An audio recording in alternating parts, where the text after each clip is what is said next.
pa, pa,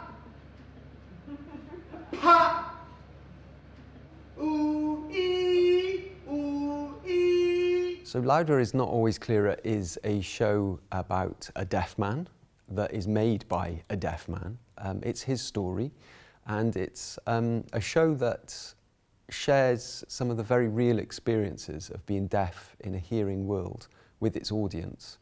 And that often gives people a feel of what it's like to be isolated, but also gives people an opportunity to feel some of Jonny's difficulties in managing in a hearing world. Stuck in the dark, what scary, because I could not let read. Stuck in the dark, what scary, because I could not let read. When I started to become an art consultant looking to work with art organisations, I became fascinated how I could use this visual language through, I guess, what we call a theatre form or movement form. And I approached Natural Theatre Wales to see if this idea could work. And they liked the idea, and the very first people I wanted to work with Mitted Clark, because of the work they do. It's very visual, very political, it's very exciting, very groundbreaking, and thankfully they decided to come on board to do some development work with it. We knew that we wanted to play with silence, and we wanted to play with an unspoken language, but we also wanted to let the audience in. So the development was, how do we communicate with them clearly, but also at times make them feel isolated? The story itself is split in almost in two. So we've got the hearing mode, and I tend to communicate through a laptop. I wanted the audience to come onto my journey, and that's the most important thing. So I play with them by doing simple movement. I tell them a story that done through very abstract, really, in a way.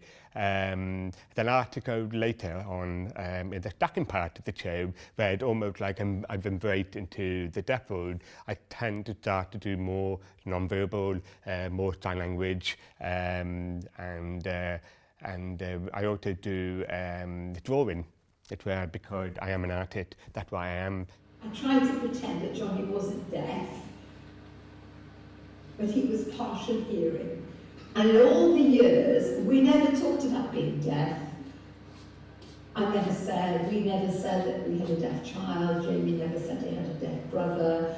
It was Jonny's got a severe hearing problem. Sometimes they said he was partial hearing. It was a sort of a softening of this disability, so that I didn't have to think that Jonny was deaf.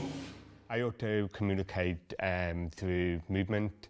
So we spent quite a lot of time doing workshops with deaf communities all over Wales. And it was always Gareth, the only hearing person in those workshops. And it was really fascinating.